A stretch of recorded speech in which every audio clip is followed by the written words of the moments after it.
Aujourd'hui, je vais vous parler d'une des plus puissantes mafias du monde. Si ce n'est pas la plus grande, c'est du moins la plus dangereuse. Il s'agit bien sûr, vous l'avez compris, de la mafia russe. Ses origines remontent au syndicat du crime dans l'ex-Union soviétique, qui était connu sous le nom de mafia russe ou mafia rouge. Ces organisations criminelles sont dirigées par des parrains connus sous le nom de vori v zakonie, voleurs dans le droit. Bien sûr, le Kremlin a toujours nié l'existence de cette mafia russe. À la consternation des autorités de la Fédération de Russie, les mafieux russes, c'est-à-dire les criminels russophones de ce qui était autrefois l'Union soviétique, sont devenus les méchants incontournables des producteurs de films.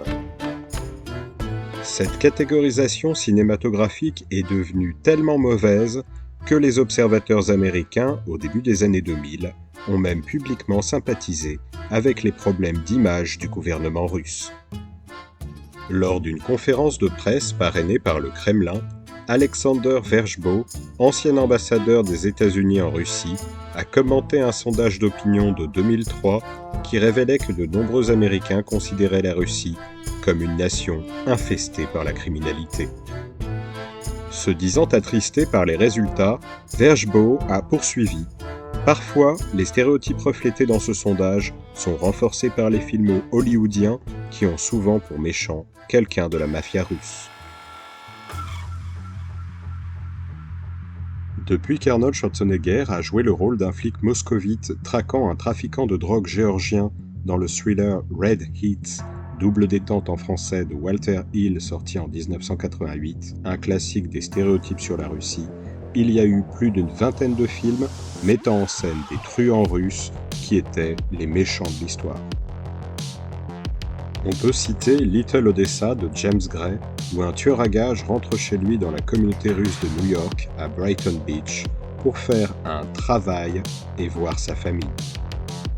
Le film GoldenEye, bien sûr, qui est la réinvention de James Bond par Martin Campbell, où l'on voit des gangsters russes voler une arme futuriste.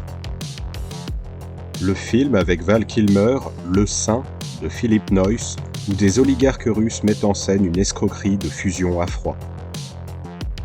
Blues Brothers en 2000 de John Landis, où Dan Aykroyd cherche à se venger de la mafia russe qui a incendié sa discothèque. Aussi le film génial de John Frankenheimer, Ronin, avec Jean Reno, et où Robert De Niro incarne un agent de renseignement indépendant, engagé pour s'assurer qu'un fameux MacGuffin ne tombe pas entre les mains de la mafia russe. Training Day d'Antoine Fuqua, où Denzel Washington doit rembourser une dette de jeu à la mafia russe.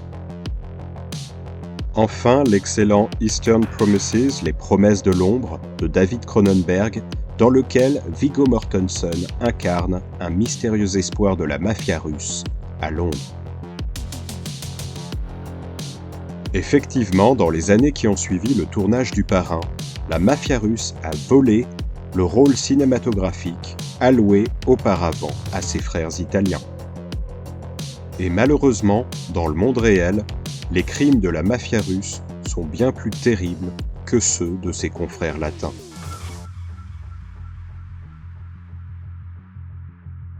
Nous allons citer quelques-uns de leurs méfaits parmi les plus célèbres et les plus spectaculaires. Aux Jeux Olympiques d'hiver de Salt Lake City en 2002, ils ont non seulement soudoyé, mais sérieusement menacé un juge français pour assurer aux Russes une médaille d'or en patinage artistique en couple. En 1997, la mafia russe a tenté de vendre à un cartel de la drogue colombien un sous-marin soviétique désaffecté pour l'utiliser dans des opérations de trafic de drogue. Et puis surtout, dans les années 1990, il y avait la crainte énorme que la mafia russe ait accès à l'arsenal nucléaire de l'ex-Union soviétique et en vende une partie sur le marché noir aux terroristes. Le FBI prévient alors, si le crime organisé russe pouvait aider les réseaux criminels étrangers à accéder au matériel nucléaire ou à d'autres armes fissiles, alors le scénario deviendrait véritablement effrayant.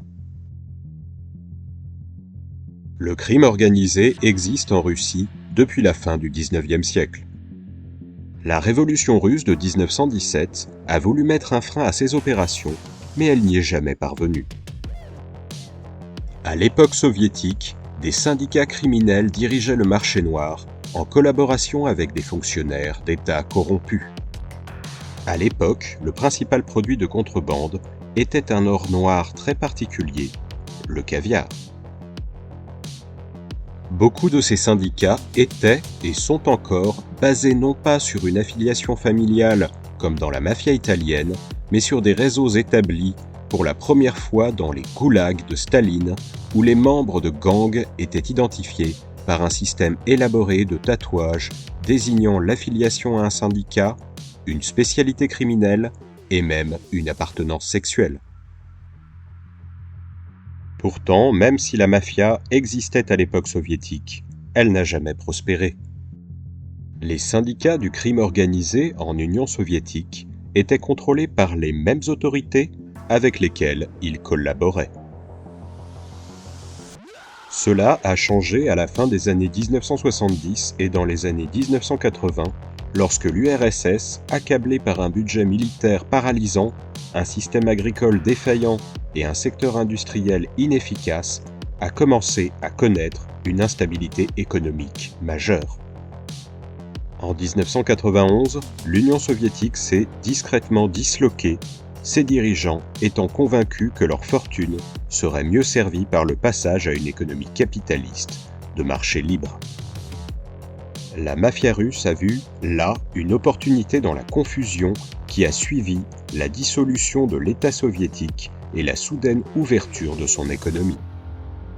Ayant conservé ses réseaux criminels de l'ère soviétique intacts, la mafia russe s'est rapidement transformée en une organisation transnationale dont les opérations s'étendaient aux 15 anciennes républiques soviétiques et aux pays du bloc de l'Est. Profitant de l'insécurité économique endémique du début des années 1990, la mafia a pu renforcer ses rangs en embauchant d'anciens agents du KGB, des soldats des forces spéciales, les Spetsnaz revenus de la guerre ratée en Afghanistan, et des athlètes de l'ère soviétique comme des tireurs d'élite ou des spécialistes des sports de combat qui avaient perdu leur sponsor d'État. Les chefs de la mafia ont donc pu considérablement augmenter leur fortune en adhérant à la braderie post-soviétique des entreprises d'État organisées par le Kremlin. Dans les années qui ont suivi, la mafia contrôlait de vastes secteurs de l'économie russe et de simples petits gangsters de quartier sont devenus du jour au lendemain de puissants oligarques milliardaires.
Dans les années 1990, Alexander Yelin, du département russe chargé de la criminalité organisée au ministère de l'Intérieur, a déclaré au quotidien russe Izvestia : « Notre analyse montre que plus de 2000 entités industrielles sont tombées sous contrôle criminel.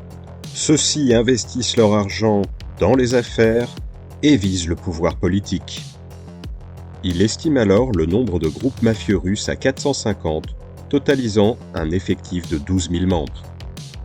Un autre expert russe en matière de criminalité estime le nombre de groupes à 10 000, comptant 300 000 membres, dont la plupart travaillent comme soldats privés pour protéger les chefs de la mafia et leurs biens. Ces groupes font partie de syndicats du crime plus importants, à base régionale, dirigés par une hiérarchie de chefs de la mafia, les Volivzakonie, qui accèdent au pouvoir à l'époque soviétique. Vladimir Ovchinsky, qui a suivi le crime organisé en Russie pour Interpol à la fin des années 1990, l'a exprimé ainsi. Une très grande partie de l'économie russe a des origines criminelles et un certain nombre d'anciens parrains sont désormais des moteurs de l'économie russe. À la même période, dans un discours divulgué dans le quotidien moscovite Novye Izvestia, Rachid Nourgaliev, chef du ministère de l'Intérieur et à ce titre haut responsable de la police russe, a déclaré que les industries contrôlées par la mafia comprennent le carburant, l'énergie, les métaux, le bois et la pêche. Dans les années 1990 donc, en raison de ce contrôle mafieux, l'économie russe souffre à la fois d'un manque de concurrence saine, il est en effet impossible pour les entreprises occidentales de faire des affaires en Russie, et de corruption politique qui protège les entreprises mafieuses du contrôle de l'État.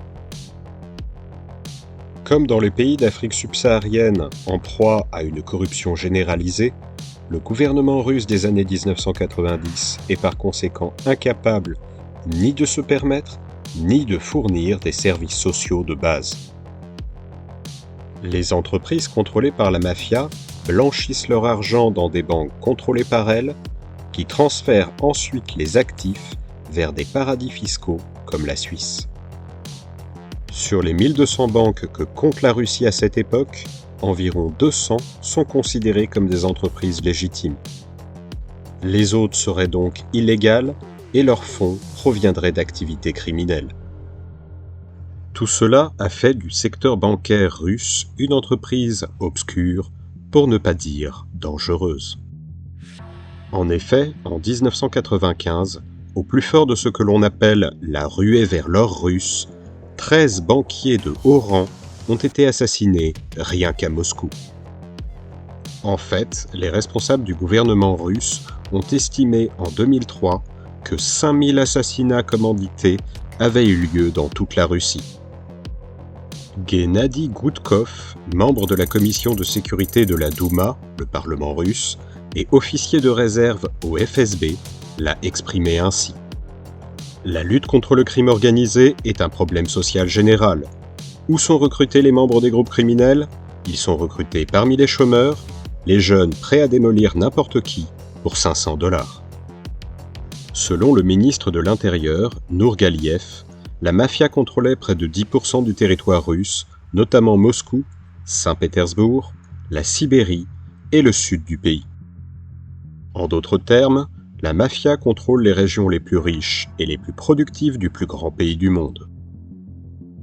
Par exemple, et jusqu'à récemment, la ville sibérienne de Vladivostok était dirigée par le maire, Vladimir Nikolaïev dit Winnie l'ourson, qui possédait certaines des plus grandes entreprises de transformation du bois, des fruits de mer et de la viande de l'Est de la Russie. Nikolaïev était devenu maire en 2004 après que son principal adversaire ait trébuché sur une grenade à main devant son bureau quelques jours avant les élections. L'entreprise criminelle russe la plus grande et la plus puissante est ce que l'on appelle la Bratva ou confrérie Solntsev-Kaya, basée à Solntsevo, dans la banlieue moscovite. Un rapport du FBI de 1995 la décrivait comme le groupe criminel euro-asiatique le plus puissant au monde en termes de richesse, d'influence et de contrôle financier. Solntsev-Skaya compte environ 5000 membres et gagnerait son argent grâce au trafic de drogue, à la prostitution, à la contrebande d'armes et au racket. Paul Tatum, un Américain copropriétaire de l'hôtel Radisson Slavianskaya à Moscou, se serait heurté à la Solntsev-Skaya en refusant de vendre sa part de l'hôtel à son partenaire. En novembre 1996, il a reçu 11 balles au visage et au cou dans le métro de Moscou. Ses 2 gardes du corps sont restés sur place et ont laissé le tueur s'enfuir. Des soupçons pèsent sur eux quant au fait que les assassins aient été prévenus du fait que l'homme portait un gilet pare-balles.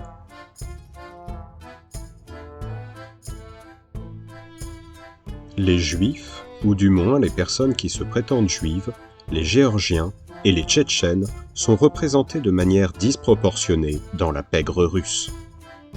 À l'époque soviétique, alors que les Slaves contrôlaient les institutions gouvernementales, la seule manière pour les peuples non slaves comme les Juifs de s'enrichir personnellement était d'opérer en dehors de la structure juridique contrôlée par les Slaves.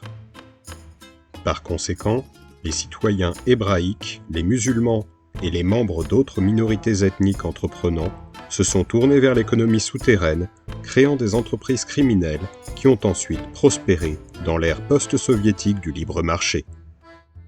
Par exemple, le plus grand groupe mafieux tchétchène s'appelle Obchina et se serait spécialisé dans les enlèvements, les braquages de banques et la criminalité en col blanc. Avec une émigration facilitée vers l'Europe occidentale, Israël, où quiconque prétendait être d'origine juive pouvait obtenir un passeport, et les États-Unis, la mafia russe a rapidement établi des avant-postes en Allemagne, à Londres, en Israël et aux États-Unis donc, où elle a installé son quartier général à Brighton Beach, Brooklyn. Anthony Colanino, qui était procureur adjoint du comté de Los Angeles, affirmait que les gangsters de l'ex-Union soviétique étaient désormais à l'époque le plus grand groupe criminel ethnique aux États-Unis. Il déclarait plus tard dans le journal Le Guardian de Londres « La mafia russe comprend d'anciens officiers du KGB, d'anciens membres des forces spéciales et des agents du gouvernement. Ils sont très bons en matière de délinquance informatique, de fraude électronique, de fraude à l'assurance, de proxénétisme, de stupéfiants, d'usurpation d'emprunts et de racket. » Contrairement à la vieille mafia italienne qui enverrait des fleurs à votre femme après vous avoir tué, ils vous tueront, vous, votre femme, vos enfants, votre oncle, vos cousins et vos voisins. Ils sont vraiment impitoyables et ils le sont vraiment. La mafia russe vend de la drogue, des armes, contrôle des casinos, de l'or noir, c'est-à-dire le caviar, et surtout des esclaves sexuels, principalement des femmes, mais aussi des enfants et des jeunes hommes.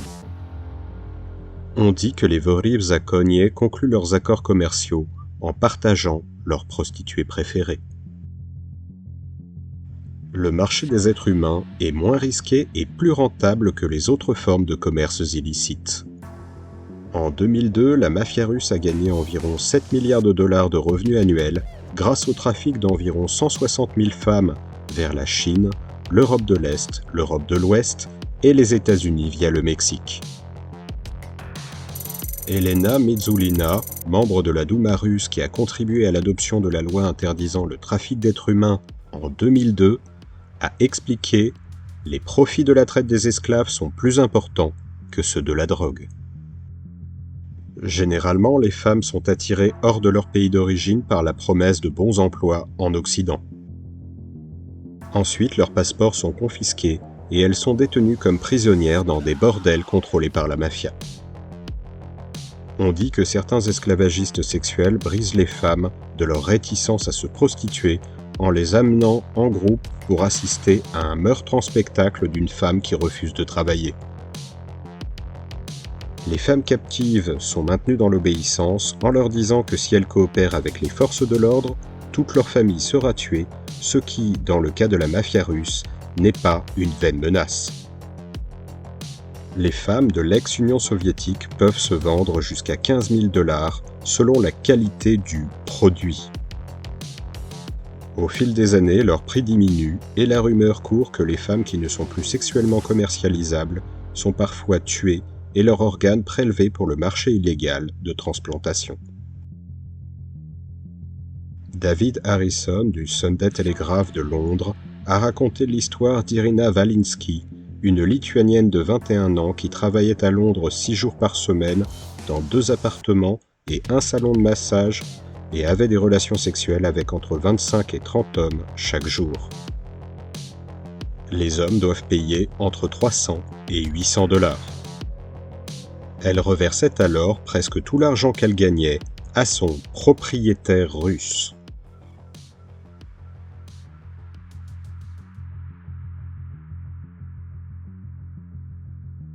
La portée du crime organisé russe dépasse largement les frontières nationales et pour des raisons historiques, elle est particulièrement forte en Europe de l'Est. Mais surtout, les élites criminelles et commerciales russes, et la frontière est fine entre les deux, se sont tournées vers Londres, alias Moscou sur la Tamise, pour 3 raisons.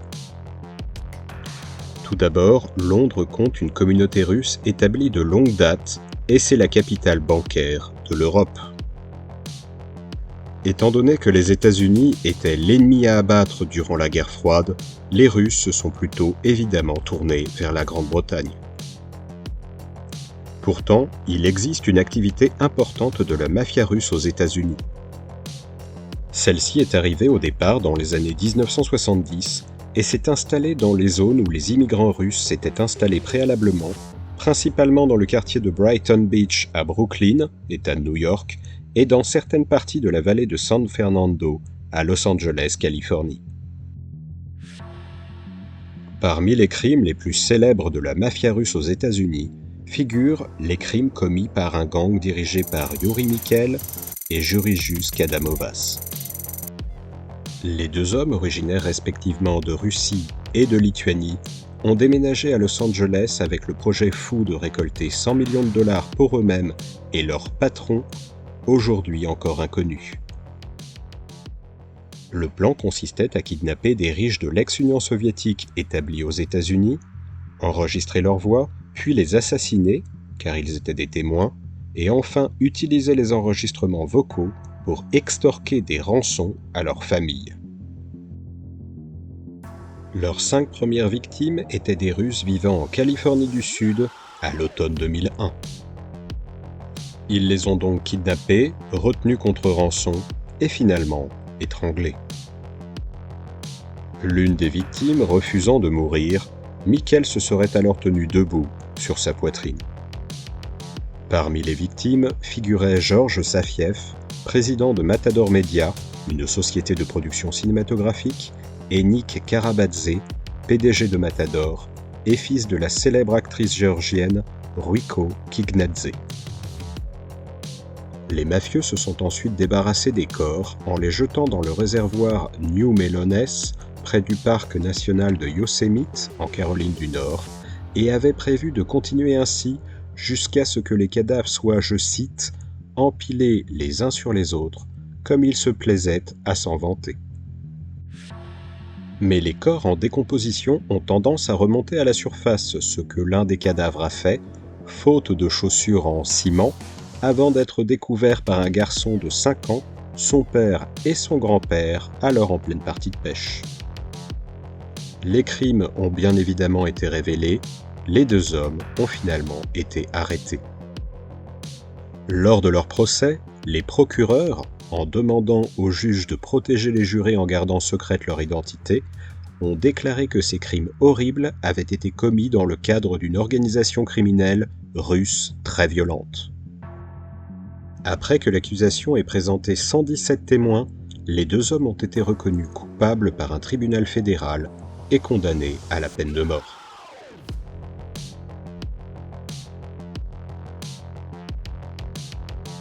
Lorsque Vladimir Poutine, ancien agent du KGB et chef de l'organisation qui a succédé à celui-ci, le FSB, est arrivé au pouvoir en 1992, le système des gangs russes, le réseau des gangs, contrôlait réellement de nombreux pans de l'économie. Cela a commencé à s'estomper après environ 5 ou 6 années de lutte intestine. Bon nombre des principaux gangs et des parrains ont été tués dans cette compétition. Ce qui est arrivé alors est une chose curieuse, mais parfaitement logique. La criminalité russe est revenue à son état d'origine, qui était celle au sein du gouvernement et des systèmes officiels qui ont pris le contrôle de nombreux leviers économiques. Le type de violence que l'on a pu observer après 1996 et 1997, lorsque le président Poutine est arrivé au pouvoir, est une sorte de guerre de clans au sein du Kremlin et de ses différentes branches. En effet, au début des années 1990, après l'éclatement de l'Union soviétique, des fonctionnaires russes connectés entre eux, soutenus par la force et l'expertise des syndicats du crime organisé, se sont battus entre eux pour le contrôle des immenses richesses industrielles nouvellement privatisées. Ceux qui sont sortis encore debout de ces véritables batailles sont aujourd'hui immensément riches. En 2004, Moscou abritait 33 milliardaires, soit plus que toute autre ville au monde. À la fin des années 2000, 53 Russes contrôlaient un capital estimé à 400 milliards de dollars, soit un montant équivalent à l'époque à un tiers du PIB de la Russie. Ces oligarques, de concert avec les hauts responsables du Kremlin qui gagnent souvent de jolis revenus extérieurs en siégeant au conseil d'administration des entreprises des milliardaires, dirigent aujourd'hui véritablement la Russie.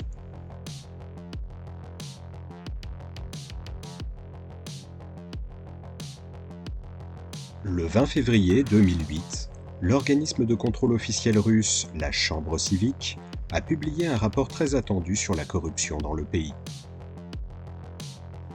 Lors d'une conférence de presse, Andrei Prezdomski, membre de la sous-commission de lutte contre la corruption de la Chambre, a déclaré, je cite, « Le système de gouvernance est corrompu à tous les niveaux, c'est la pire menace pour le gouvernement, et à moins que des mesures résolues soient prises pour lutter contre la corruption, nous ne pourrons résoudre aucun autre problème grave, ni dans le domaine économique, ni dans le domaine social, ni même dans le domaine politique. » Avec des actions telles que l'arrestation en 2008 du fameux Winnie l'ourson, le gangster de Vladivostok, l'administration Poutine a fait semblant de réprimer la mafia russe.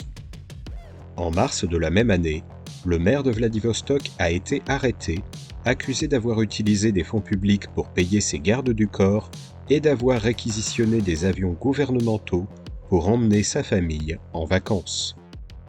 Il avait déjà été arrêté pour avoir frappé un responsable local et menacé d'en tuer un autre.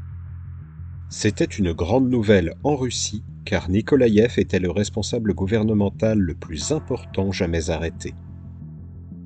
Plus récemment, il avait cassé le poignet de Mikhail Prokhorov, un playboy de 42 ans mesurant 2 mètres et 4e fortune de Russie, avec une valeur nette de 13,5 milliards de dollars. Prokhorov contrôlait en effet une grande partie de l'industrie russe du nickel. Celui qu'on appelait alors le tsar du nickel fut arrêté en France dans le cadre d'une enquête sur un réseau international de prostitution, mais il fut libéré sans inculpation. Il semblerait en effet qu'il a fait venir en France dans des avions privés des prostituées pour animer sa fête du Noël orthodoxe dans les Alpes françaises. Une indiscrétion qui aurait bien évidemment nui à son amitié avec Vladimir Poutine. Toutefois, d'une manière générale, le gouvernement russe ne s'est pas montré à la hauteur de sa tâche en matière de contrôle de la mafia.